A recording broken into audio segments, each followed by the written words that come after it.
Good evening, good Saturday evening. Hope everybody's having a good night so far. I'm about to go online to drive Uber. Trying to get one of my little wireless mics to work. I hope you can hear me. Please give me a chat that you can hear me if you're there. Sometimes these chats come in later than I'd like. Anybody there?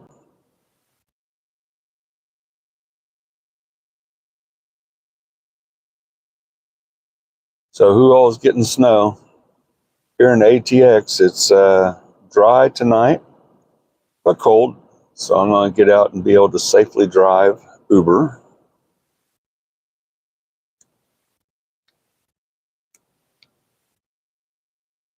And I'm trying to get this little microphone. This one's not working for some reason. Let's see here. See if I can get, so the charging cord. This little microphone, it uses a USB-C. Does show that it's charging.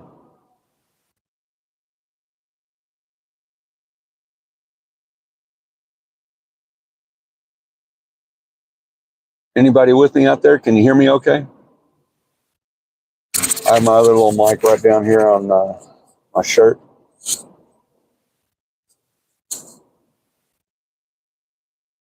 Oh, it's one of those cheap phones you can use for Droid or iPhone. You have to do that OTC other device type switch in the phone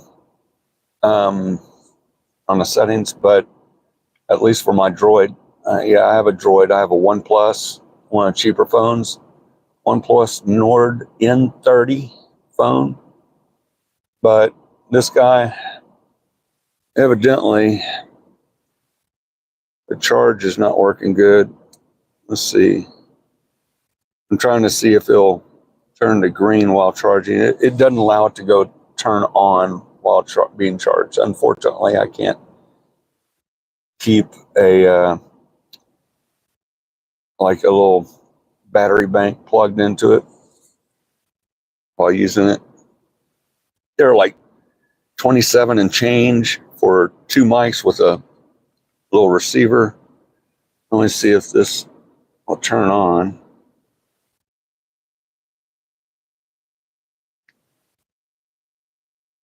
Show Frank, hey there.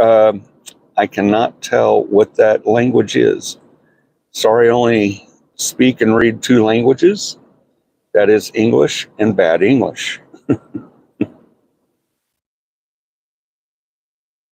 Yeah, I've used it before, but one of them, I don't know. I tried charging it and never showed that charging is topped off after I've had it for a while. This one. The other one that I have on my lapel has a little, not lapel, but shirt seam here. See a little green light down there. It's on and connecting via Bluetooth frequency to the receiver that's plugged into my USB-C port on the phone, and then I have a charger cord plugged into it on the receiver, so it keeps my battery in my phone topped off. I don't know what that is. Well, looks like we got multi-spam going on, maybe. Looks like this show Frank is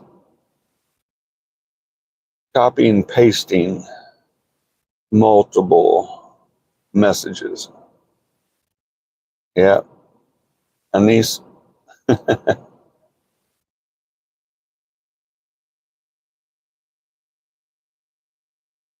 Hey, Cocoa Babies from Masub Malik. Okay. I have a mic like that. I've been too lazy to use it lately. Thank you for the like, Coco. Let's see. Literally the chat box. Yep. So true. And like I said, if you write it in a different language, I don't even know what it says, other than English, because I only know two languages, English and bad English. Okay, L, what's going on? Let's see.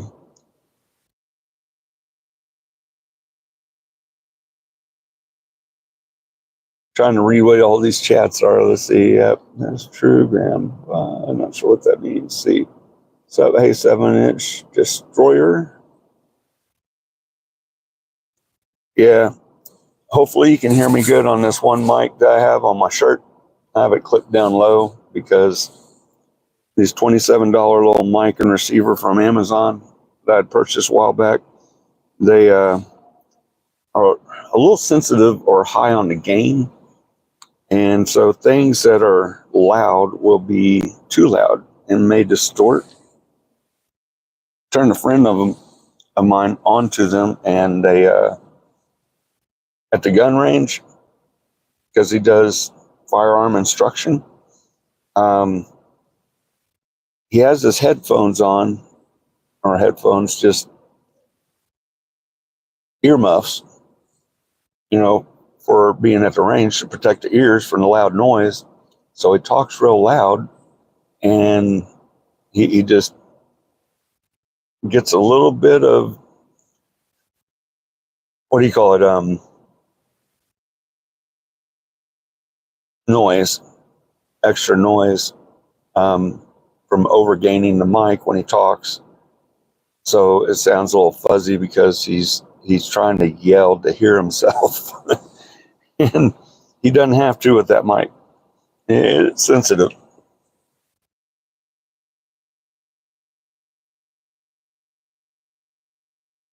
Do I have enough storage? Man, to have what I really want for prepping, for disaster preparedness, I do not have enough storage, but that's within my own wishes and wills. I have to stick to the means that I have, and that is, just simple prepping. So I do have some food. I do have some extra water to use, but it's not going to get me through for a long time. I need like a little ranch or something to be able to have everything I want.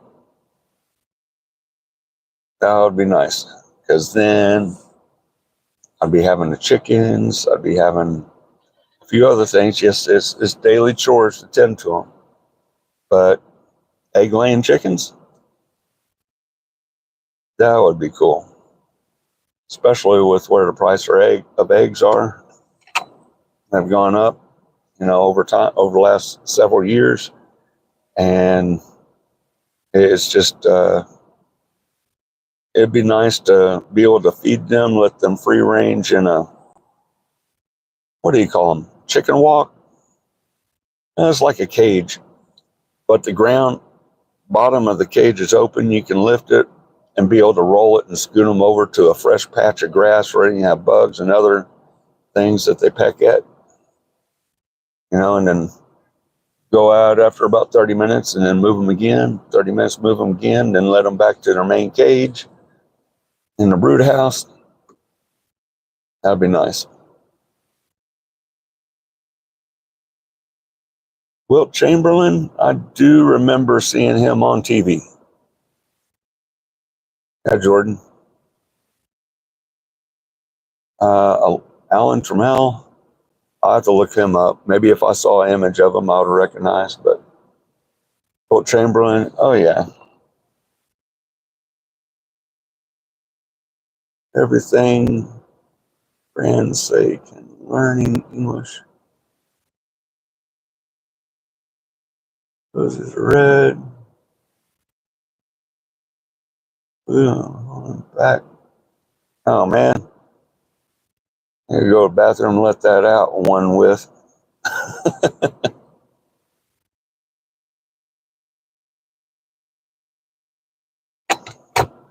Yeah, you don't want to be turtle headed in there, you know. From a small village near Bergen, Norway. Wow. Okay. Kikajun? I'm not sure if I'm saying that right, Kikajun. Well, I hope you have a good night. Drink coffee. You can call me Coffee Teeth. That could be my new CB handle. But yeah, man, just wanted to say hello out there to everybody and hope you have a good weekend. I'm going to go online, drive Uber. The last 2 nights had chances of ice on the overpasses. Excuse me. Got the windows open here. Probably have that jasper and cedar pollen blowing. Probably still. 4 a.m. there. Wow. Dang. Here it's 8:54 p.m. in the Austin, Texas, United States. Right in the middle of the country, but a little south. And actually, San Antonio, down south of us, several days, like 4 days ago, they got snow. It's like, wow, we didn't see it, but I guess they had a patch. And here, normally we see freezing precipitation gets on the roads, you know, sticks, the water freezes, and it's like a Zamboni machine went over the road. So it's like trying to drive on an ice rink. Hey there, Ochaka. Am I saying that right? Chaka? Aria Chaka? I'm sorry. I'm too phonetic. Swamp Studio. Love from India. Well, thank you. Hope you're having a good weekend there. Norway is nicer, to be honest. Okay. Loving my channel. I appreciate you, man. Appreciate that. Check out my other videos. I have a few little tips, tricks, and hacks, you know, try to show people maybe some things to use for even like those little RFID blocker sleeves for your credit cards. Show how one actually worked at the pump where you have the tap reader. When you have the sleeve on, it won't read it. So other people with scanners that try to bump up next to you at a concert or something like that, or in a crowded place, their reader won't be able to read the info off the cards. Cool glasses, and thanks. They're just cheater readers, you know, just the magnifiers, just slightly, like 1.25. I need that little help for the small font on the phone along the dashboard of my car here. While I'm driving, I can see fine far. But this way, just a small amount of glass for that. I'm not getting glare from other light on the glasses that way in front of most of my eyes. Where are you from? I'm here from the Austin, Texas area. Am I?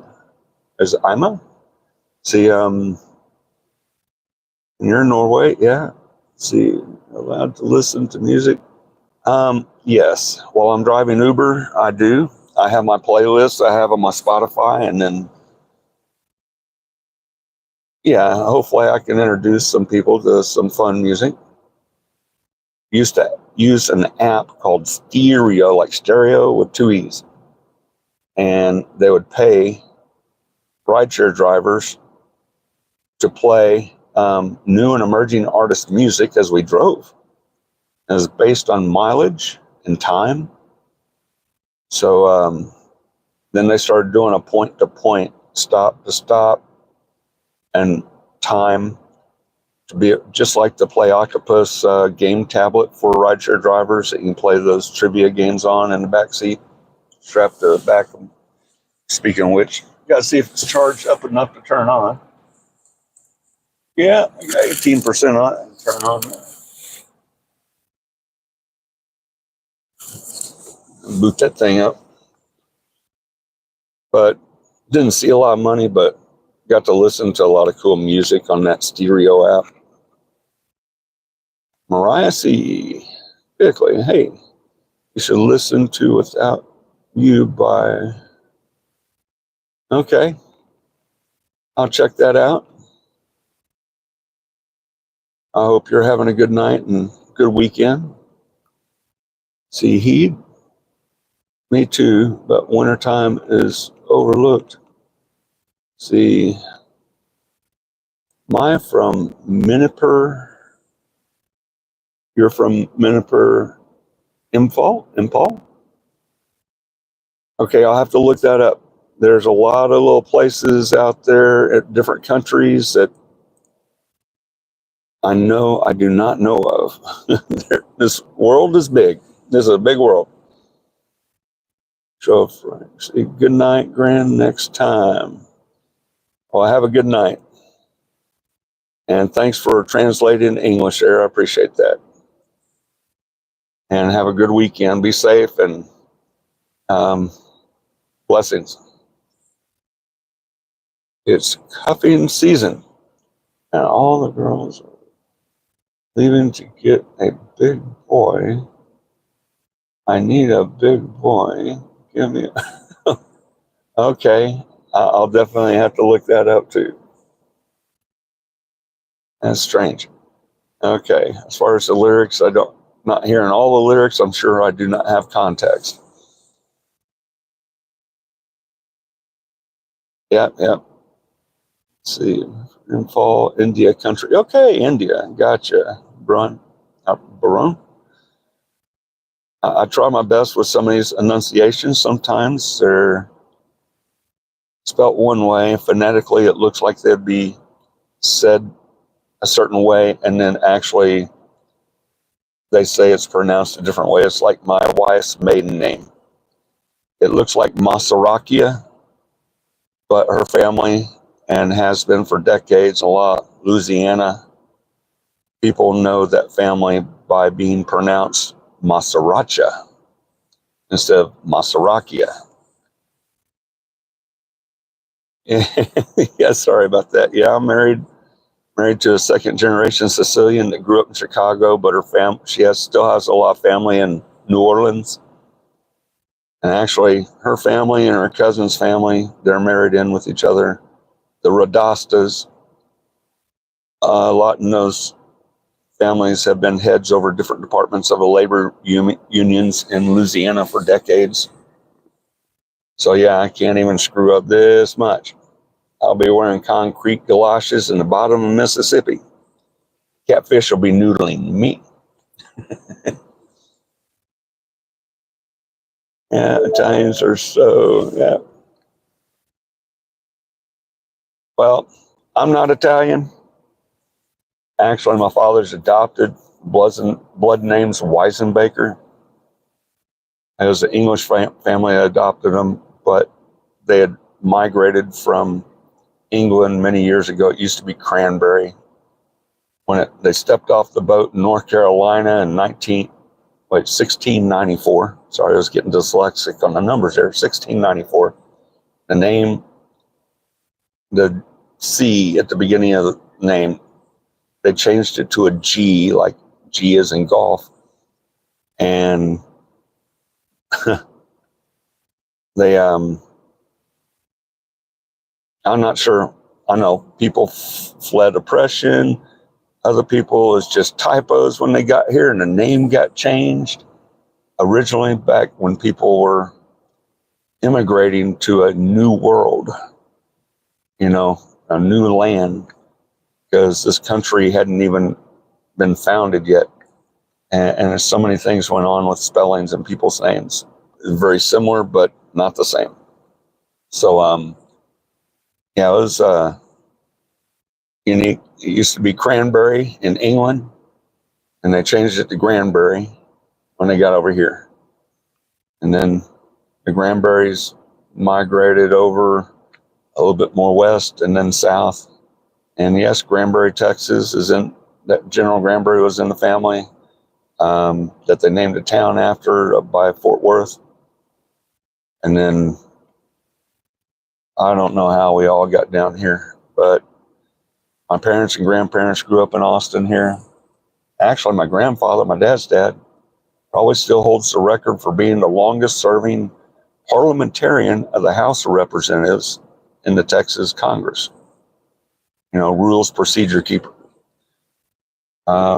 He was the first appointed parliamentarian of the House. They have one for the Senate, but they appointed him over the House as parliamentarian when he was 16. That was in 1915. And he held that position till he passed away in 62. And then, being a very seasonal position, gave him time to pursue his passions in electrical engineering and education with the University of Texas. I did not get to go to UT. No, sorry about that. Indiana Jones's father. Well, I don't think he was that expeditious. And my dad, he got his degree in business and computer programming. He worked for the state of Texas for 37 years, most of that time being head over vital statistics programming and vital statistics state health department. So he was a database programmer and systems. Basically, he had to keep up with it. I don't know, a lot of people call it IT tech, combined programmer, whatnot. But me, I have not filled my parents' or my grandparents' shoes, that's for sure. I feel like a jack of all trades. You have no idea what that means. Yeah, parliamentary procedure in a Congress, through with making sure everything is bills that different lawmakers present, that all their I's are dotted and their T's are crossed with everything they need to do to make sure it's submitted properly. Making sure a speaker's time is allotted for what time they have to speak, just keeping the clock anyway, that sort of thing. So there's a lot of different things that have to be done correctly to submit a bill to be able to go to the floor for a vote, whether it's in the Senate or the House of whether it's state Congress or national Congress. Even national Congress, United States Congress has parliamentarians, one for the House, one for the Senate. So that's what that means, Ima. But that was very seasonal, because Texas Congress only meets for about 3 or 4 months every other year. Sorry, I'm going on about a lot of other stuff. Getting off topic from saying have a great weekend and hoping you have all your at least short-term prep started. I like to buy 2 rule, like I say. You go to a store, replace one of those non-perishables, buy 2 if you can. And then next time, after you've eaten one and you go to a store next time, instead of replacing that one you ate with one, buy another 2 until you have the depth of pantry that you're looking for. You can always build on it from there, but room, like some of you said, was a big key factor, having enough space to be able to store things.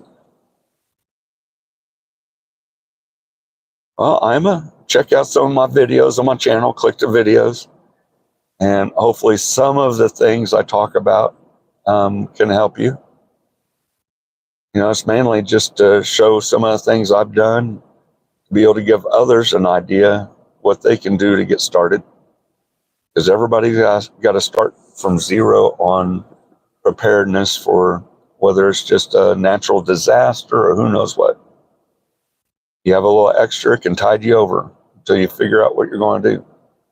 But if you can go more in depth for long-term preparedness, hey, more power to you. I wish I had that budget. Wish I could win the big lottery. Oh yeah, that would be helpful. But I just don't have enough good work that gives me good pay. So I have a low budget.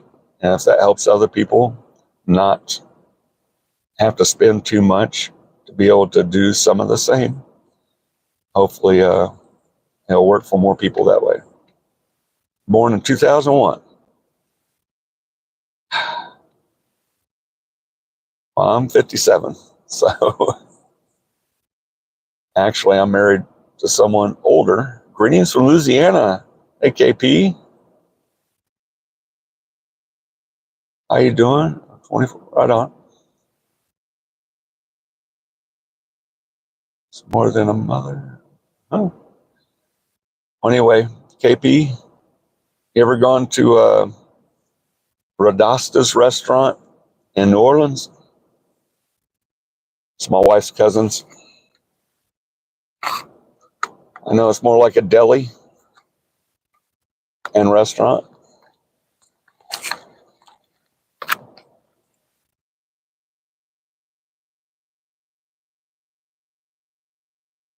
Tim, okay, Southern India. How you doing? Well, thanks for the roll call and your location. That's cool. I'm here at the ATX, so if you ever been here on business, who knows? I may have been your Uber driver. Sorry, I can't turn around, sit in this seat to be able to show you back of my head, but that may be most recognizable to you if you're in the back seat riding. It's funny, my rideshare riders, that's how they seem recognize the back is from the back of my head to recognize me.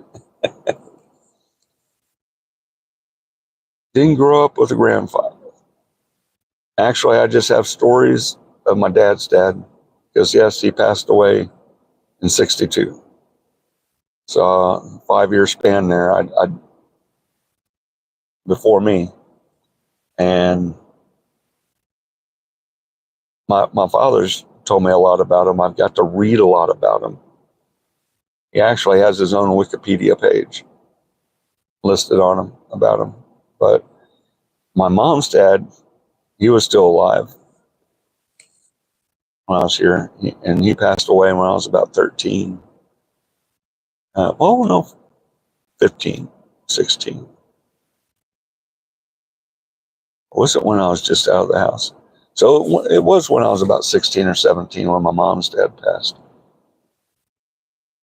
It's funny, I dropped someone off on Uber that lives 2 doors down from the house my mom grew up in. So that was pretty cool to be able to tell stories, because my mom's dad had built that house and it's still there in a nice, wealthy area of town. Wasn't that wealthy back then, but oh my goodness, prices have gone up so much here in Austin. It is freaking crazy on the value of land.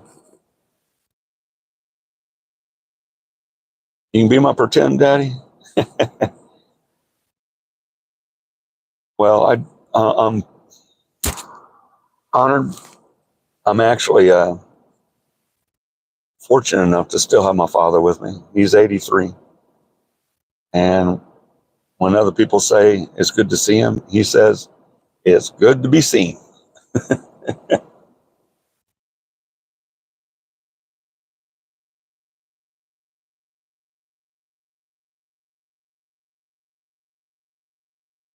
No, I'm not, KP, I'm not from Louisiana. My wife's father was born there. So some of her family still lives in Louisiana, and some of her cousins. So Masaracha, or phonetically Masarakia, that's her maiden name, her father's name. But Rodastas, or I guess on a mother's side, as opposed to her father's side, or her grandmother's side instead of her grandfather on her dad's side, I'm not sure. And her mother was French, and all her grandparents came through Ellis Island to get here, and they learned English as fast as they could, so they could be able to operate in the new land and not be over oppressed from the other, like they were in the other countries, as far as earnings and being more free to try to do what they could to, I don't know, just build a life, have their kids, and then help their kids' kids, their grandchildren. And Nikki remembers asking grandma and grandpa to teach them Italian. They say, no, you learn English first. You learn that good, and then we'll teach you Italian. Because they wanted them to succeed when they're here, because English was dominant language for sure here in the United States. It still is, but people don't try to, where they've come from, don't always try to learn the language well of where they're at and the prominent language to do well. But fortunately for some in different countries, they already know English, and they're, like say India, Hindi and all those languages. But a lot of them speak several languages before they get here. And so they're just ready to drop rock and roll. I mean,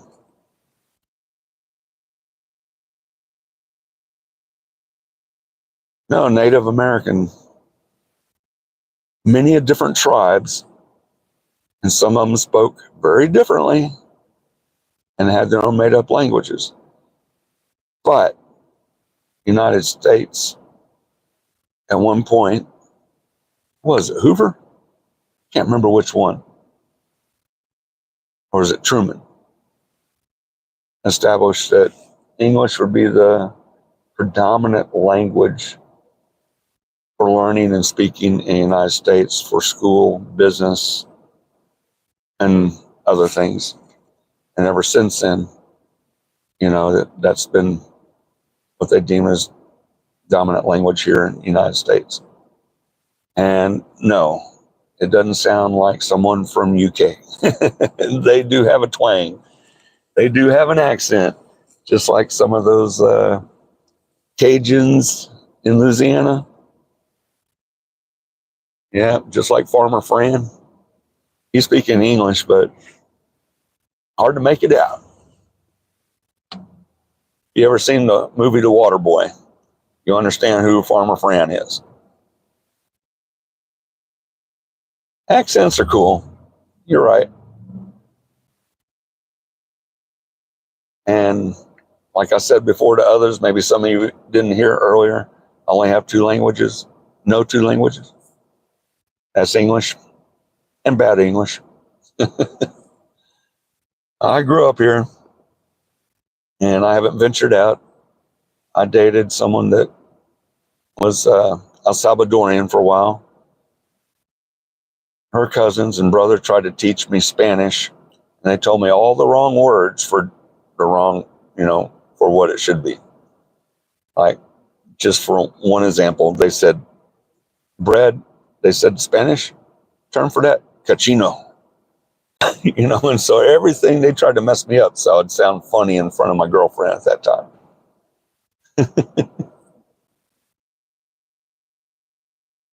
Yeah.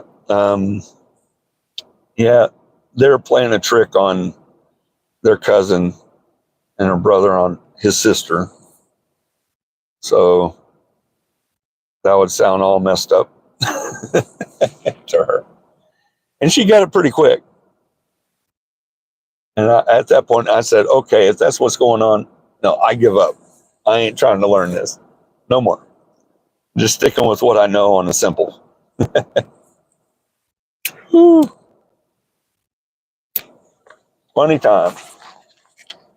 Yeah, I have a bad habit. I smoke cigarettes every once in a while. That's why I click on this thing. It's not for children. And hopefully you can still hear me good. The little green light's still on my microphone, so that's good. You're Colombian? Okay. Yeah, nasty, or as others explained to me, cochino would mean dirty. So I'm sure the reference crosses to either nasty or filthy or dirt or dirty. Like the floors, cochino, we need to clean them.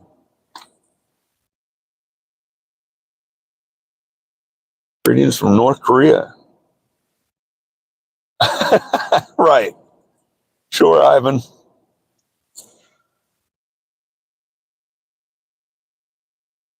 If your dad was Kim Jong Un, I don't think you would be, or would you be a socialite?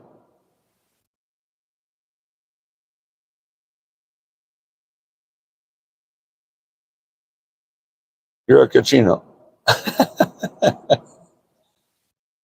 Okay. Yeah, some of those long work weeks, you didn't get a shower, especially driving that big truck from state to state delivering the goods, right? And those poor guys, man, they go long hours and sleep in that cab. And then, it's like 3 days to a week before they can get a shower. I get it. You're going to write a message in Spanish. Hopefully you understand me. Probably won't. Hey, bro, stay safe. California's windy, yeah. At least I'm not in California, fortunately. We have a slight wind out of south tonight. It's cold, but not freezing. From Brazil. Hey, Eddie. Right. Thanks for sending the strawberry hearts.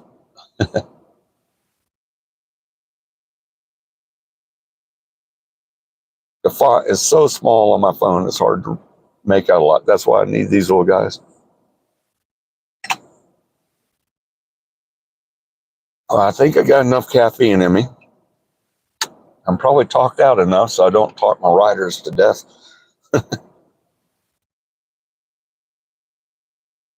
Appreciate you guys tuning in. Yeah, do hit the like and subscribe. Check out some of my other videos. Where do I live? Eddie, I live in the Central Texas area, Austin, Texas. So fortunately, we didn't see a bunch of snow, a bunch of freezing, a little bit northwest in the hill country, a couple counties over. They probably got a little bit of snow, a little bit of ice. But fortunately here, we haven't seen it. And I don't know how this winter's going to be. After that, what we called Snowmageddon here in Austin, Texas, February of 21, that woke me up, We got an electrician, put an inlet plug on our main breaker to the house, got a generator and big cord, and I always keep that thing running about once every week or two, keep it going, and make sure everything's ready just in case. And I got plenty of fuel if we do our own rolling blackouts. If it's during winter, maybe some of the daytime we don't have to use it, because if sun's on the house after a certain point, then it helps warm up the house.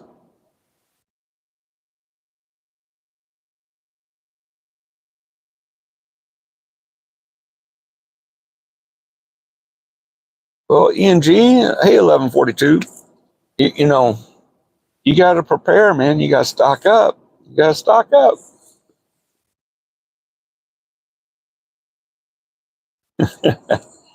Man, chocolate it just like during war times, man, like World War II. And occasionally the soldiers would get chocolate and come across different children in the place, like say in France, where they're trying to help liberate from Germany or whatever is going on. And it's one of those little niceties, those treats that a lot of people don't think they could really do without for a long, long time. But man, not having some chocolate for a long time, is might as well stock some of it, I'm diabetic, so I gotta watch my blood sugar. I always have to get the stuff with the stevia in it. I always gotta watch. I can't have starchy foods. I can't have starchy vegetables, of course, and the grains. They take longer, like cornstarch takes the body, anybody's body, longer to process to stores fats, sugars, then stores fats. And so moderation, but on the chocolates, man, and all the goodies. KP, you'll probably appreciate that I miss me some tiramisu. Hey, Babar. I hope everybody's having a good day or night wherever you're at. I'm going to have to go online now and start driving. Go online on Uber, see if I can make some money. Saturday night here in Austin, Texas.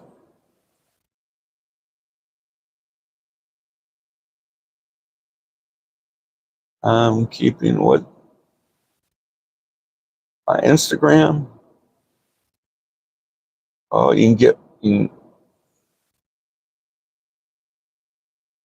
let's see. I really don't post on Instagram. I should more. I'm sorry I don't. But with most of the stuff being videos, I did used to post a lot of my photography on Instagram.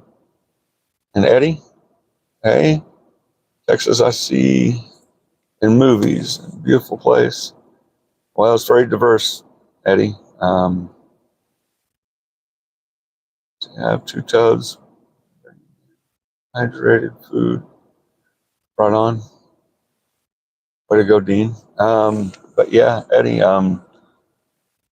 from east to west point of Texas, from El Paso all the way over to Orange County, Texas on the east side, you're looking at what, 980 miles? I mean, almost 1,000 miles. So the terrain and landscape is very different in East Texas, and then up to north and down south, the east half of Texas, you can find a lot of pine trees and a lot of sand in those places where the pine trees are. But then you go to the hill country, you get more cedar and oak trees and rolling hills. And then you go down south towards, they call it Lakey and Medina and those areas. And you get a little mountainous areas. They're not giant mountains, but they're different ridges of mountains, and places are pretty, and you see some valley area. And then also you go out towards El Paso, you get a lot of flatlands and deserts towards Midland, Odessa, and heading that way. You're driving that way from Austin, you get to a point, looks like the land is so flat and the roads are so straight, it looks like you can see the curvature of the earth.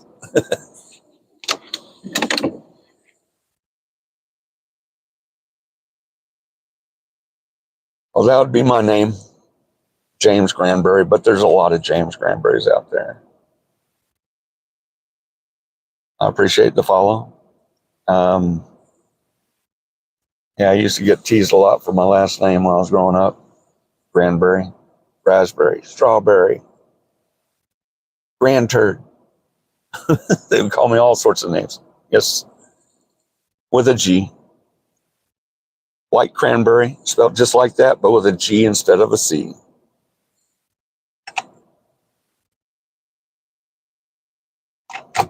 So you might find me on there. Yep. And General Granberry of Granbury, Texas, changed the spelling on the last part of his name to B-U-R-Y instead of E-R-R-Y. I think I know why. Wikipedia says they don't know why. But back then, a common spelling or possible misspelling as they got here, and so their name spelling changed when they stepped off the boat, was Granbury with B-U-R-Y. And a lot of people kept misspelling his name. I think that's why he just said, freak it, I'm changing it, go with the flow. That way people don't, they get the right guy. And it's sort of like no one could spell my mom's dad's name. So he changed his last name from Masaracha to Macer. So my wife's dad's name, yeah, my father-in-law. And his brother did not like they did it, but so many people could not get his name spelled right. So back then, they would change names. And actually, my dad's dad took on his mother's maiden name as a middle name. Not that he took it on, that's what they named him as his middle. Collier Reed Granbury, Read. And so I guess back then, and it's raised by his aunt Lucy Reed, which they named Lucy Reed Elementary School here in Austin after.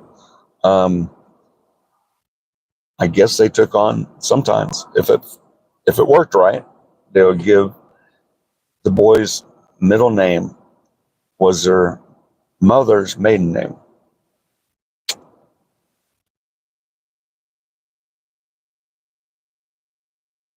Sorry, if you're trying to post an image, I don't think they let you do that on chat. Texas Rangers were yeah, they had to get some rugged old military-like men to be the Texas Rangers. Yeah, part of Department of Public Safety still to this day. Actually, my grandfather, my dad's dad, helped write a lot of DOT road rules and regulations and safety inspection rules on vehicles, I guess from back in the 30s, 40s, and 50s. Even, I remember Grandpa had a copy of my mom's dad had a copy of what he helped to draw for my dad's dad on graph paper, a depiction of a Model A car showing the projection angle of the headlights when it's on normal high beam versus low beam. So Grandpa had to push that as an ordinance for safety inspection with vehicles at one point, because they used to not have that. And he helped put it in as a state law, I think, because things were rolling down from national levels from other states. And each state had to have their laws implemented for federal guidelines for roadways and for vehicles. So there you go for Texas. He's the one that pushed it. You had to have a low beam setting for your headlights.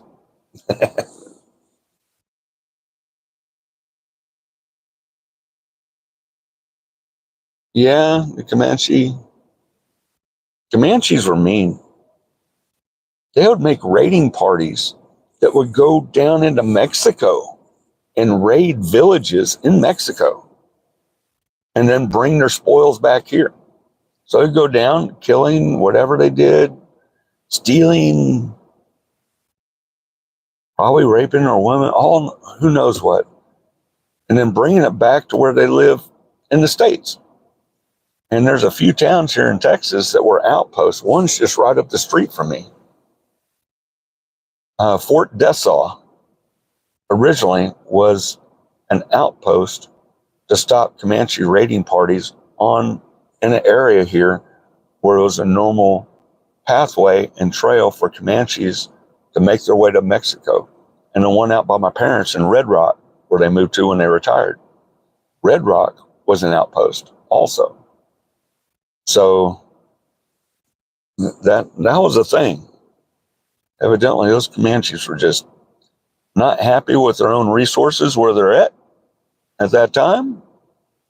And they would just get on their horses and boogie on down, raid along the way, or slip down into Mexico and steal from Mexicans. And a lot of Texicans too, they were here, they would try to raid. So, I mean, I don't know, a bunch of thieves. I know everybody says we stole their land. I wasn't here for that. Yeah, and some sad stories on that. A lot of inhumanities.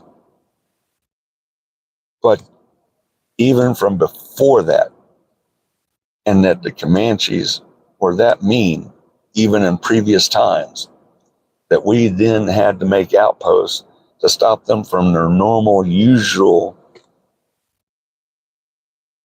shenanigans of stealing and causing havoc. Thank you, Emma. I'll check that later when I'm able to get into there. See, the Comanche were real tough. So, yeah, the Aztecs.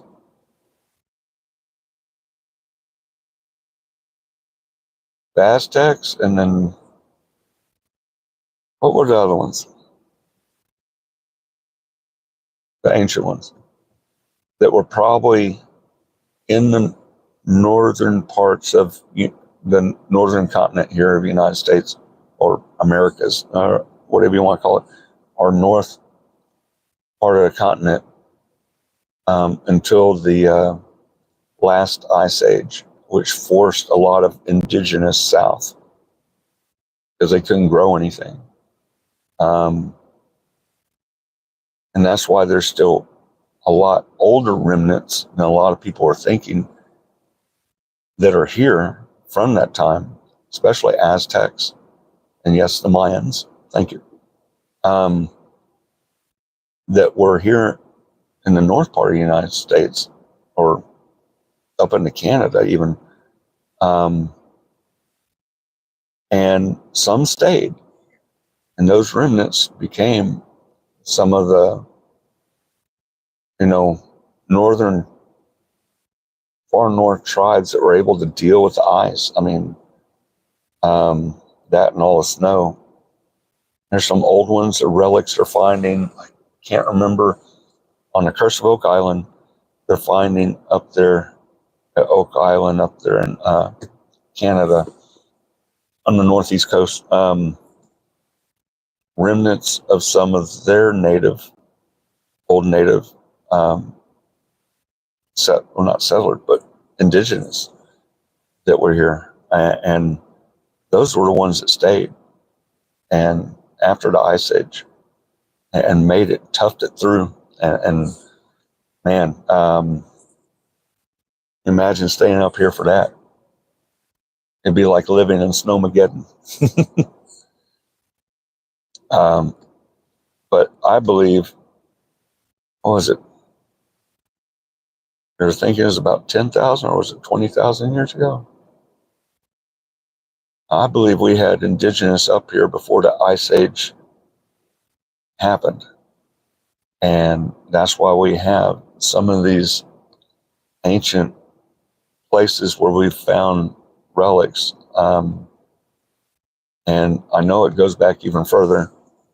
Was it here in Texas? They found that ancient hammer, or the head on the hammer was forged out of metal, and it had the open slot that they made in it to be able to put the wood staff in it as a handle.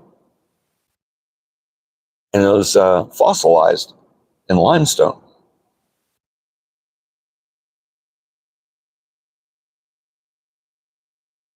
Yeah, the locals, there's a lot of local history in everybody's area that goes back way farther than a lot of people think.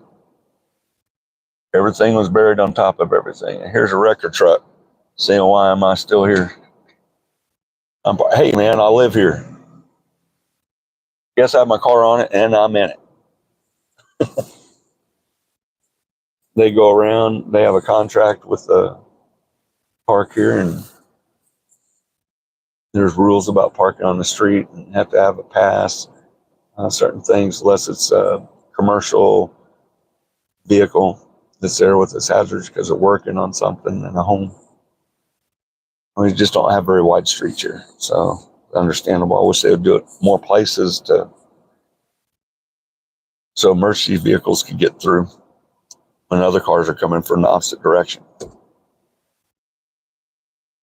I do not know Brazil that well. I know you got Peru and all those areas down there. Pretty amazing. I mean, there is just so much history that's probably even lost, and remnants of ancient civilizations within the ocean from different plate shifts, when land masses sunk and others rose. So I know there was people here well before we actually consider we know today. A lot of historians push all this stuff that was much sooner. I think even Noah and the flood, I think that goes back further. I think a lot of that goes back further.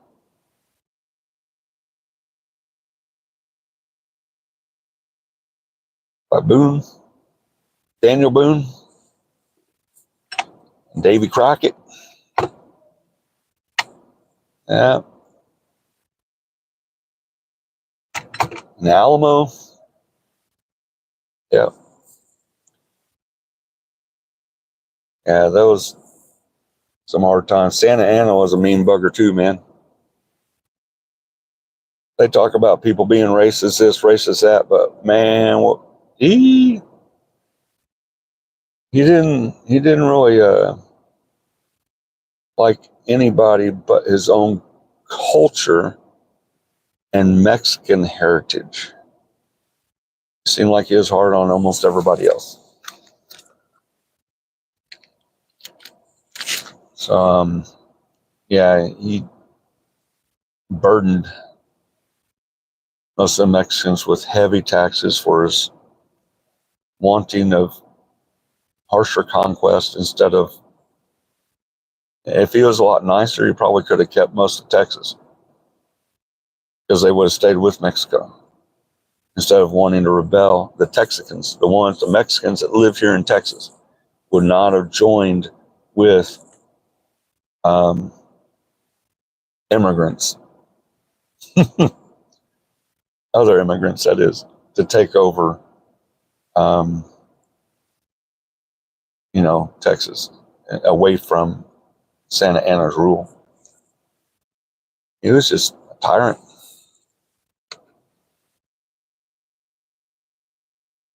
Yeah. Yeah. Alamo, the people of the area. I mean, Alamo was like a church, man.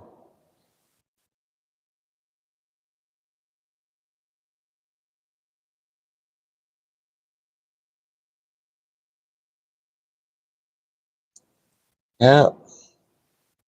Knife fighting, Bowie style, the knife. Yeah. Yeah, that's up close and personal on fighting, right?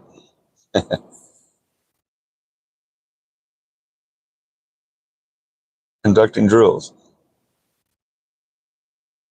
Okay. You prior service team?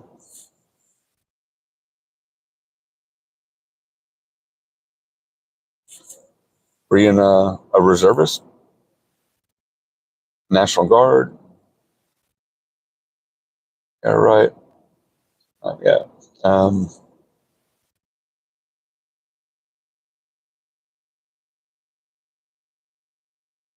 Yeah, there's a lot of old days on that. Big stories.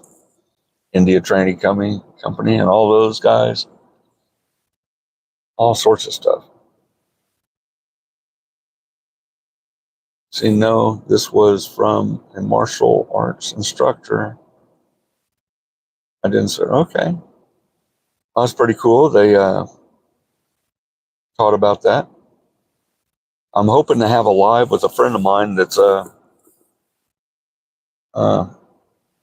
I'm not sure what you call him, master or guru of a dojo that's here. That's Marshall Way Academy. So Guru Larry St. Clair that teaches. Hopefully I can do a live with him about different things that he would be able to give a lineup of things to learn so you're prepared. He does a little bit of instruction, even with some of the knife fighting and deflection techniques. So they even showed that on Marshall Way Academies. I'm not sure if they show all of that on his YouTube channel, but I know they show small videos, clips of that type of thing in practice on his Facebook page. Yeah, that'll be fun. He's nice of guys, and has big heart, along with knowing with knowledge of, technique like that comes a lot of responsibility. So it's like if you get your license to carry concealed firearm, it's not a toy. Same with special technique fighting skills. They could do people really bad harm, and you have to know when to pull back if you're just in a minor protection situation, so that you, as far as in this day and time, before the peanut butter hits the fan, okay, so you don't get countersued for something, and you're just defending yourself. Am I a professor, Eddie? No, no. Sorry, I have not filled the shoes of my grandparents or my mother. She had gotten her degree in art, music, and education from the University of Texas. Now she's a retired art teacher. But she could really be insightful and see different people's better, I don't know, skill that they learned easier as far as different art mediums, whether it's sculpting or painting or drawing or different things with art. She could see and cultivate what they were good at. And so she was really good with that. Me, a doctor? No. Let's see. Could be my neighbor. Maybe. But no, I'm just, like I said, jack of all trades.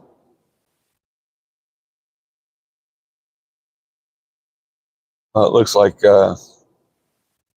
getting messaged by a friend, one of my contacts that's here.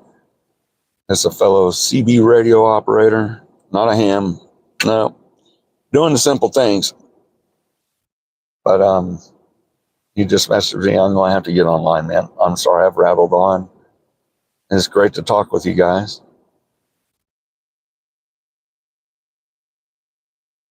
Maybe a little bit. She was concerned once I said I was married. I get it, but hopefully everybody can still be friendly and learn from different things on preparing for at least short-term disasters. That's what I encourage people the most. I mean, during the Snowmageddon, I've driven some of these younger individuals, and at their apartments had no water, no power, and they went hungry for a week. And yeah, I'm glad they're young and healthy because they're able to endure it, but it wasn't fun enduring it, but they did. So I try to encourage them to start doing the minor preps with food and water and a few things that they can use to be able to survive without power, even backup communications and other simple methods. Dr. Jones. I'm not sure. Dr. Jones. Okay. Well, not exactly a doctor.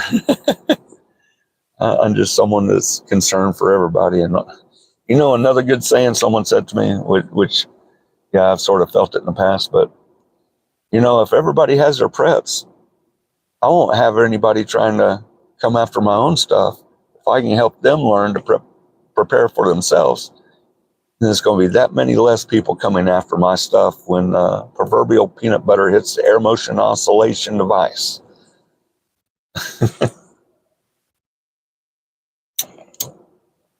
Okay, one more nicotine in. Then I got to hit the road jack,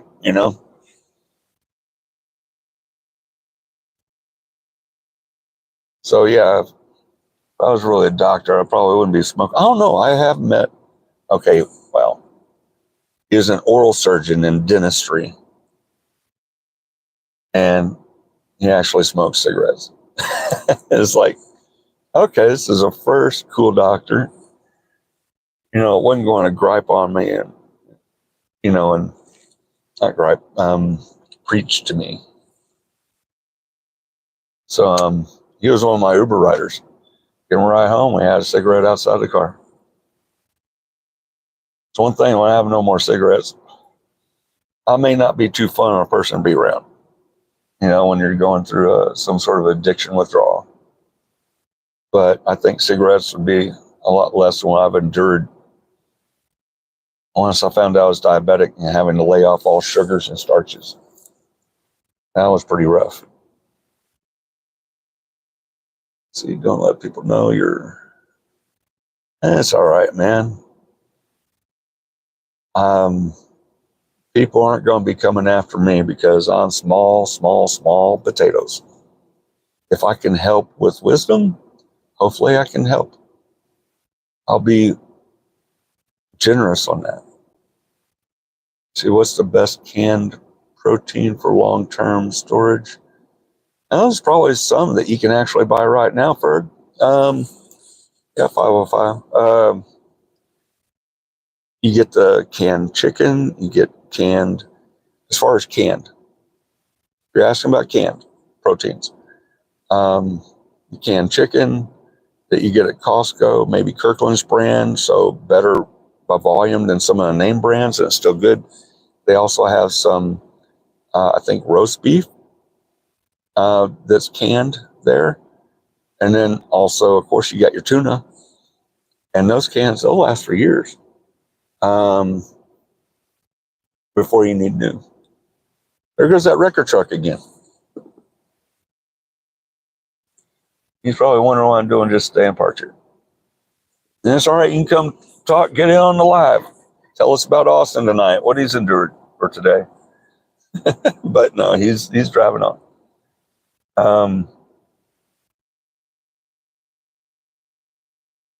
And okay, the canned. I'm just waiting for that label. Waiting to see that label.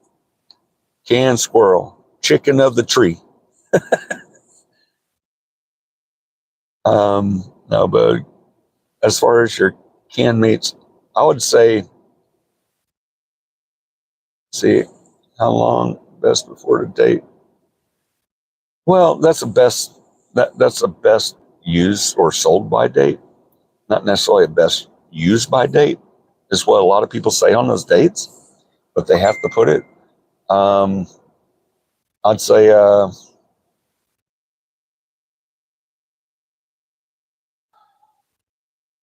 probably another 6 months to a year after that date would be fine. And usually those dates are for like 2 years out, some cases, or a year out. But freeze dry wholesale, it's much more expensive, but you can order it from them online. Even the Canadian prepper pushes their product. Freeze dry wholesale, the owner of that also makes the MREs for military. Those are only good for about 4 or 5 years, the MREs. But the freeze dried food and sealed in their packaging is good for 25 years. But it's not cheap. They do sell the meats. Some of it's freeze dried and sealed with special gas vacuum and gases that take the oxygen out in the cans that they sell them in. But most of it's Mylar packaging.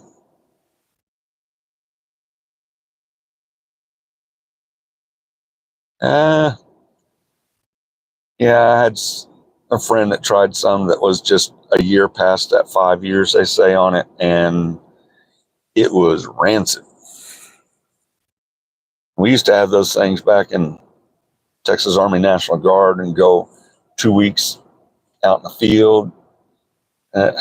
Man, all the stuff in those MREs, a lot of it is with different seasonings or ingredients that help you stay constipated so you don't have to poop as much in the field.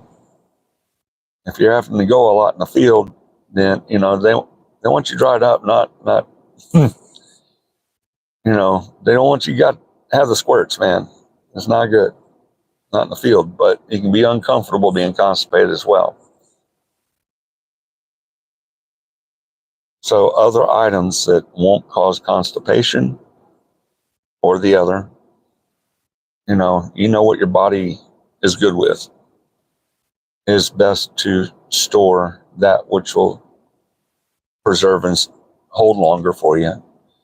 But pick that which you can eat. And if you buy that, survival food is mostly starches, you have to get the proteins to be able to add with it. You got to keep a lot of water because a lot of rice, a lot of dried beans, a lot of that. But if you're wanting to get that stuff still, try a sample pack. Please don't buy a bunch of it before you try it. Make sure you're going to like it. And a lot of that stuff I can't have because it's mostly starches. I got to watch my blood sugar. So, I can't have all that rice. I can't have all that stuff. I can have a bite or two here and there. I can have maybe a sandwich on 100% whole wheat, just one slice of bread. That's all for the day. Everything else I have to have non-starchy. No grains to be starches. No potatoes. I miss me some potatoes. I miss me some French fries. So, it's one of those things. See, my green light's still on the microphone. Okay, we're good. But backup communications.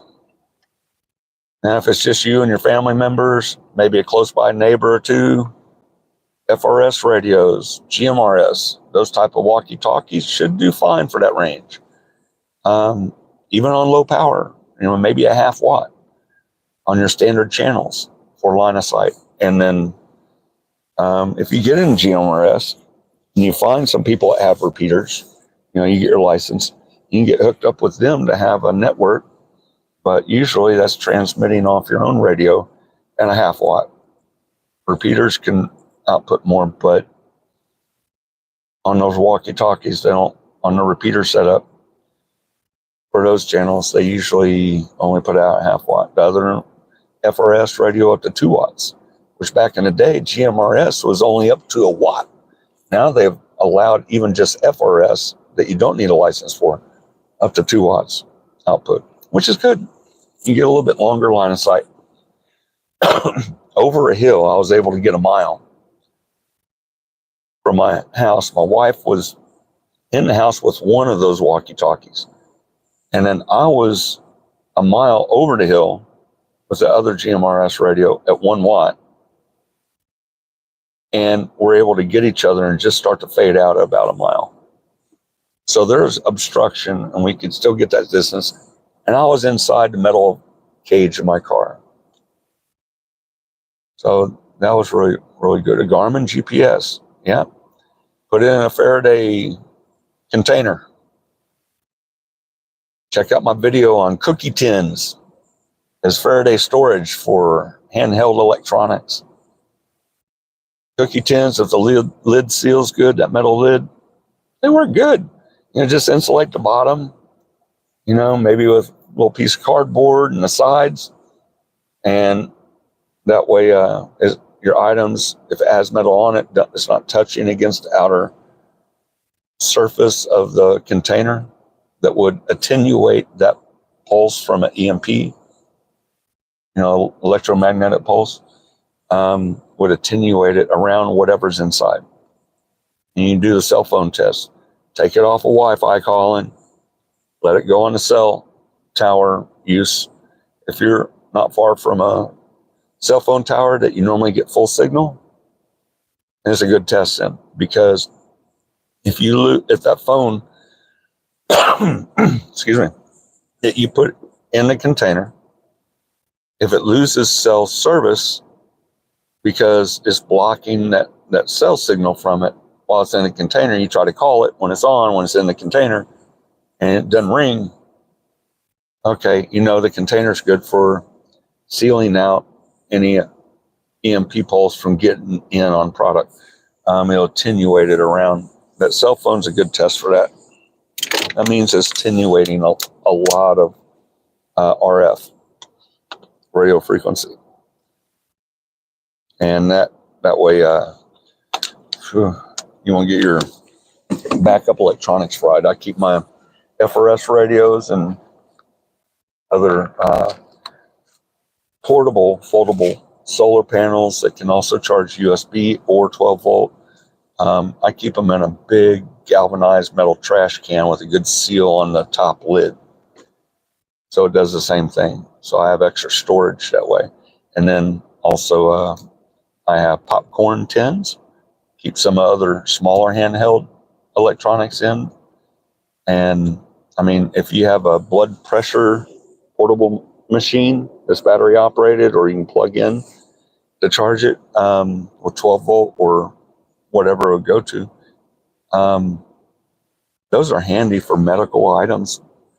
Blood sugar meter, the blood pressure thing, those electronics that you want to have that you normally use, but just while you're not using it, when you don't have it in use, put it in that Faraday container. And if we do get a high altitude nuclear blast from somebody to cause an EMP, at least your stuff will be protected. Your handheld stuff, your backup stuff, backup comms. And I use EMP shields, relays, shall we say, surge protection on my vehicle and in my house. So I used RV plug-ins in an outlet, 110 outlet plug-in for one of them in a zone that's on one phase leg, then another one plugged into a zone that's on the other 110, 120 volt phase leg of the 240 that's coming in. And that way the whole house electronics that are plugged in are protected.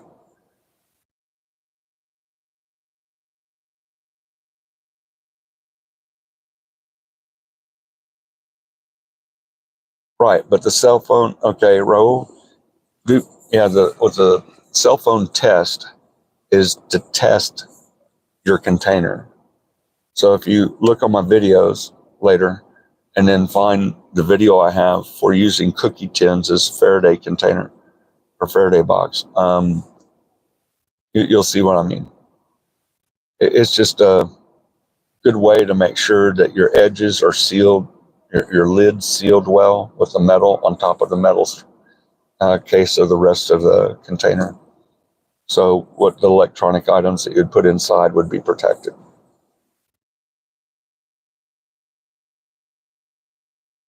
Yep, Dean. Yep. Because if there's a crack in that, like a square container, sometimes there can be a little slight gap from a bend on one side. If it is, you need to try to bend it out when it makes good contact. Maybe put some tin foil along the edge, then put your cap lid down on it, because it'll give it more conductive material gasketing, basically, to the lid that way. I mean, cheap way to do it.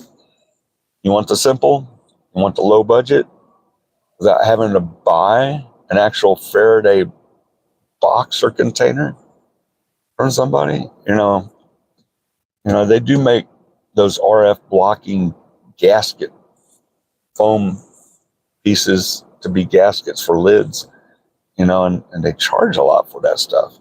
When you can do some things fairly simply yourself with a little creativity, maybe being a little arts and craftsy, Yeah, Faraday bags get expensive too, that's for sure. But if your items seal or have room for it inside the Faraday bags that they make, at least you're not out a lot of space. Boxing materials, having to do this a little bit bigger, but I just don't have a budget for it. So I haven't been getting them or try to sell them or become an affiliate for those. The other thing is easy, but it's not cheap.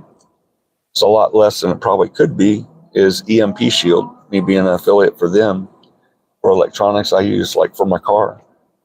Yeah, okay, a lot of people say most cars won't be affected by EMP, just some. Well, I don't want to be in that 30 to 60%, depending how close I am to the epicenter of a 100 kVm offsetted EMP from those new design for EMP nukes that Russia's, has been boasting about, and so has China. So they do that to us here. I want to make sure that, like Faraday paint, believe it or not. Yeah, definitely. They also make infrared blocking paint. I know that from trying to focus in and take a picture of one of those flying super fortresses at one of the museums. My camera would not focus on it. I had to manually focus my camera. Set the manual focus, and just to be able to take pictures of it. But yeah, as far as the paint, that would be nice, man. You can also block a lot of other EMF. If you could paint your whole house, or the interior at least. You can block some of that EMF. Same way with lamb's clothing. Now they changed names. And it has that woven silver fiber made out of silver, same as they use inside the astronaut suits to protect them from a lot of radiation. Let's see. Oh, about the EMP shield stuff. So they make ones, 3 wires. You plug in negative and positive on your battery and one to chassis. And what it does is it picks up on that pulse, the EMP pulse, that would hit across all the wiring and electronics in your car and shunt it to ground through the wiring, through the relay, back to chassis ground, just so as an avenue to pick up that in the air pulse and channel it to a ground from your electronics quick enough before it can damage sensitive components and electronics tied into the same electrical system. Same with the house models. So, the RV plug-in is you plug in a wall outlet, another one a wall outlet on the other phase leg. Man, if your renter is great. If you ever move, you unplug them, take them with you. And then one's on the cars. Well, you can sell it with the car as an added feature, or you can deinstall it and put it on your other car. But you don't have to buy an old classic car to try to be EMP ready and try to restore it to drive, especially if it's an old rust bucket. You already have a car, several $100, boom, installed, done. It's a cheap way, it's a cheap solution, so you can still use your same car, unless you're just wanting to get rid of your car. You want to buy an old classic to drive. That's fine, but they won't let me drive Uber with that. I want to be able to get back home to my preps at home and my wife. A dishwasher is a Faraday cage. So is a microwave. Inside the microwave, maybe pretty much. Try the cell phone test inside of it. Put it on a little cardboard pedestal or some little pad of something that's non-conductive. Of course, don't turn your microwave on. Don't heat up your phone. Put your phone in there. Use another phone. Try to call it. Hopefully it dampens enough signal to do that. And other people have tried it, showed online, it didn't really work for them. And the EMP doctor, he'll show you a lot with even just fully sealing whatever's inside a cardboard box. You can wrap it with tin foil and use that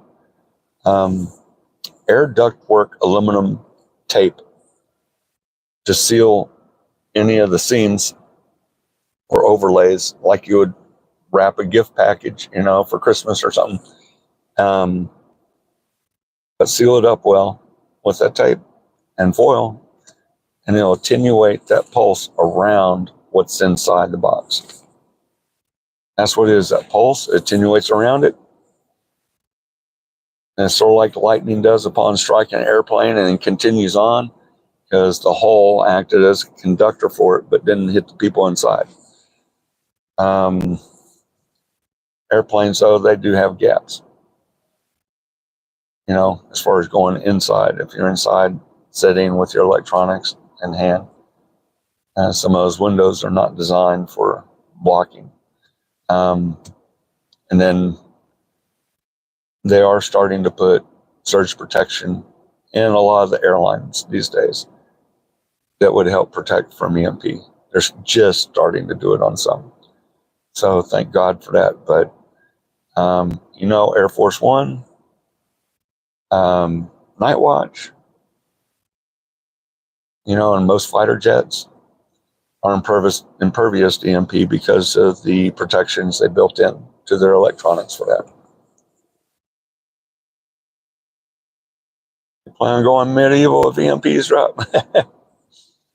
Well, you can do that, or you might be able to still have a few niceties, of electronics that you can use for things, communications. If you get a lot of the like electric lighters for grills, those electric arc lighters are rechargeable. I have a couple of those. I got them on Amazon for under $10, and they're charged with a USB-C cable. I have them in my Faraday tins. And then also my FRS radios, they recharge with USB. My portable solar chargers, I can do that.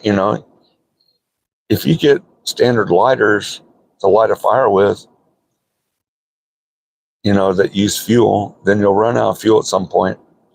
Yes, those other lighters will go old after a bit and won't recharge anymore and stuff, but it'll last longer than a lot of your fuel will.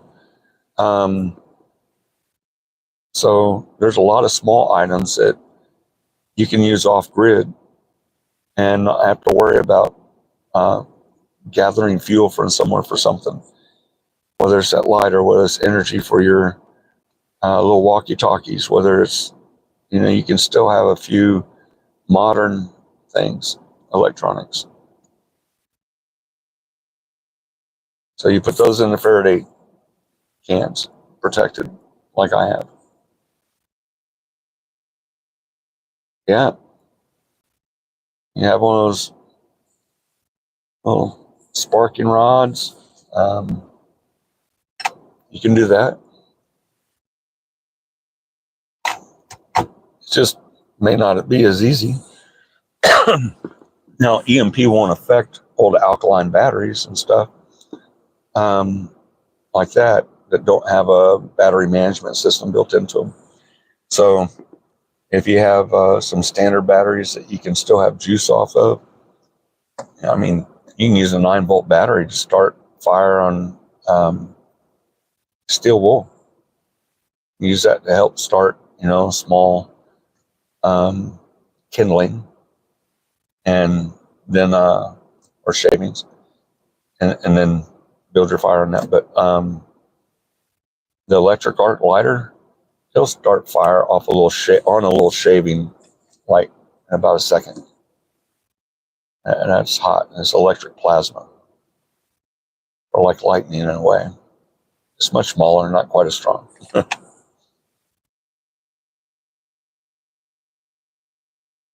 For a few years, I'll be conserving. I'll be trying to trap what I can. I do have some critter traps, and that way I can trap either rabbit or anything else, in there that I can get. Wish I had one of those ones I can put bait in the end of the cage. So like when my parents have to trap the bobcats or raccoons getting at people's chickens out there, you put one chicken in a separate little cage so it's protected. Then they're trying to get to it and they crawl in the trap. And, raccoon gets stuck. Fishing. Keep you some line, some hooks. Goodness, you make me go to another cigarette. Can't believe it, because that's what I like to do when I think a lot. I need some more tightening of the arteries to push different cells in my brain more. Yeah, the animal traps are good. They're quiet. As opposed to shooting firearms such as gunpowder or munitions. I do have my bow, compound bow, but the trap is much more handy and much more stealthy, and and if they smell you too easily, not to come into area where you're trying to get them, you can go away from that trap further, let them get trapped, then go down and get them. So traps are good. Traps are definitely good. You use small ones with squirrels. My dad used to drill holes through pecans, put a wire through it, hang it inside at the end of the cage, so the squirrel will go in and get trapped. They'll go after those nuts on a string. Yeah, deadfall trap. Those are good too. And cast nets for bait fish or other fish. So if you can throw a cast net and do it well, then you can probably get some fish not too far from a shore or off a shallow bridge, a low bridge close to the water. If you scroll way back in my videos, you'll see my friend Ray Williamson instructing how to throw a cast net for shad. And he gives, a basic, simple instruction of how he does it, because he's a fishing guide and do it every morning. He goes out before taking a guided trip. He goes out about an hour earlier and nets a bunch of live bait to be able to have for his clients. So he knows how to throw that cast net really, really well. He's very practiced. And it was back when I was shooting 4/3 video and had lapel mics, wireless lapel mics, Asden lapel mics for my prosumer camera, and did a good job with showing him in slow-mo and then back and forth, and his technique with his arms to be able to throw. So you want to scroll back to that one. That one's had over 142,000 views since I put it up over 15 years ago. So that's like a deadfall trap. It's got weights on it, goes down. On the fish, it's just in the water. It's just different. All depending on if and how much fallout there is. Well, high altitude nuclear blast. Okay, where does our atmosphere stop and our space begins? Our orbital space. International Space Station, I think, was it like 174 miles up? And even current, what's that? Elon Musk Starlink, that's it. On those satellites are 200-300 miles out. They're looking to be able to bring them in closer to use that phone service with them. But that's well above our atmosphere. It's still considered part of our atmosphere, but it's in the vacuum of space. And up there's not going to be any fallout when a nuclear detonation happens. So the maximum effective range for a nuclear blast to cause EMP over its widest area, because curvature of the Earth, for the gamma rays from the blast to affect the electrons in the atmosphere to free them up to cause that pulse to the ground, is a nuclear blast 300 miles up. That'll cause EMP effective area of, 2,700 and something almost 3,000 miles diameter. No, radius 1470. So diameter's 2 times that. So 2,900 mile effective diameter range at 300 mile up. A blast at 300 miles up. But it's not going to cause fallout down here. That's out in space. But it would have 35 to 50 kilovolts per meter EMP pulse over that entire area, at least. Space elevator, I have no idea. I know people have mocked up plans and theory for R&D on it, but if they're doing it, no one's told me. Be just high altitude routes. Well, conventionally, yes. But if they set those warheads to go off in space just to cause EMP, it's not going to cause kinetic destruction down here for us or fallout. So that's the easiest way, since our defense missiles of any place, okay, Iron Dome, this, that, and the other, is going to be when that weapon's starting to come in the atmosphere and get within 5 miles, 10 miles of hitting the ground. And they're going to try to take it out before it detonates at half a mile above, So that's where defense missiles will go. But if they go straight up and they don't come down before they detonate up in space, our defense missiles are not going to be able to reach them in time before they detonate. And there you go, widespread EMP. Or even if it's 100 miles, it's a smaller effective area. It'd be a little bit stronger too at that point in this one effective area, but not as widespread because the curvature of the Earth prevents those electrons from hitting. And just like line of sight radio signal, there's obstruction. And that's why during the daytime, those ham operators, radio operators like the daytime because there's ionization in the atmosphere that causes the signal to skip over the curvature of the Earth to talk to people sometimes, a third of the way around the globe. So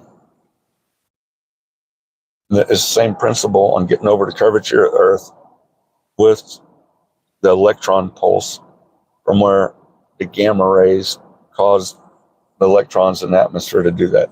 And the best time of day to do it is not at night. It's when there's higher ionization in the atmosphere during the daytime charged by the solar or by sun, the particles in the atmosphere. That's when they would do it. So middle of the night, it would not be as effective because the atmosphere is not as highly charged as during the daytime. Just a heads up, we'll get EMP'd during the daytime.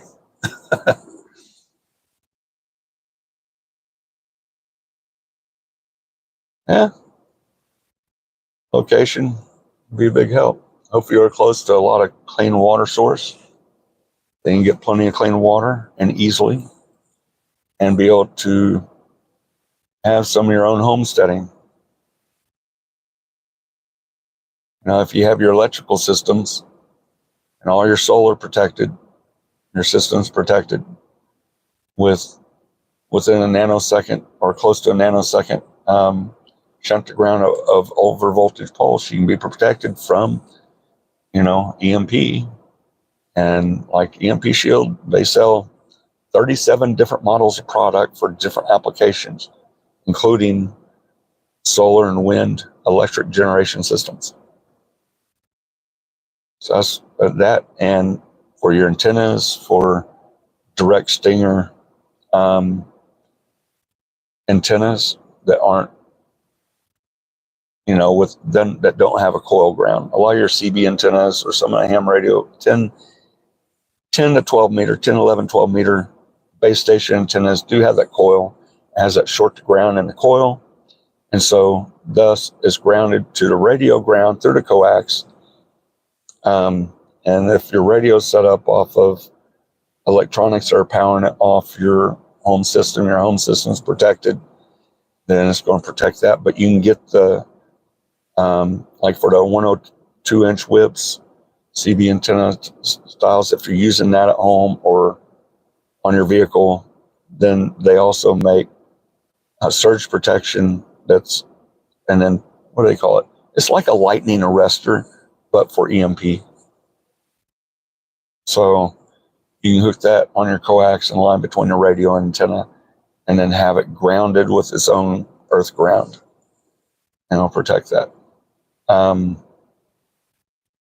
As far as coming in on your radio. But if you have that other type of antenna with coil and capacitance stinger is not really connected straight, then it will, when you test continuity on the leads from positive and negative on the antenna connection and it's short, is because it uses that coil with that one lead to ground off a certain part of the coil to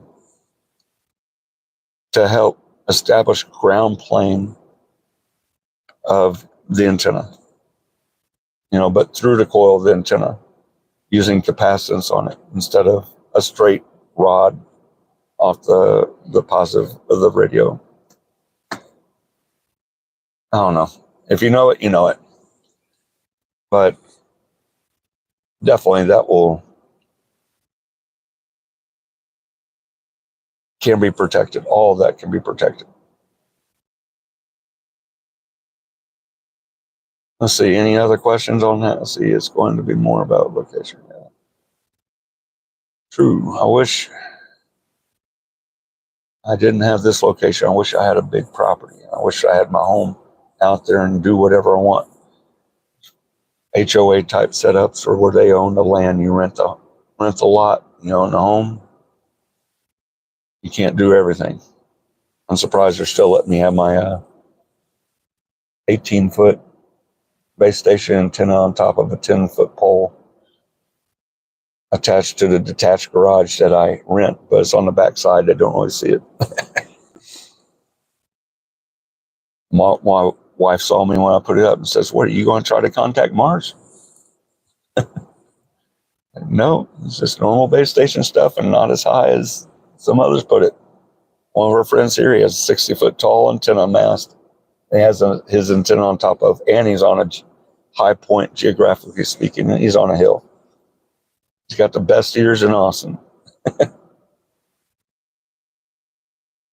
Well, guys, I got 5 of you on here. I better let you guys go, and I'll go online on Uber and see what I can get. Thanks for staying with me and talking a few things, about prepping. Just really, I started out just wanting to say hi and have a good weekend, but look forward to seeing you soon. And hopefully I can get with Guru Larry St. Clair to hopefully do a live with him one evening, and then that would be neat. If not, you can't, or if you can't catch me when it happens, no biggie. Go back and look at the live, because I'll make sure that it stays up publicly. That way you can go back and catch on a recap. But y'all guys have a great weekend. I need to get rolling. I've been an hour and a half longer than I thought I was going to be, so I need to try to make some money. So I hope y'all guys have a great week too, if I don't see you till then. Take care.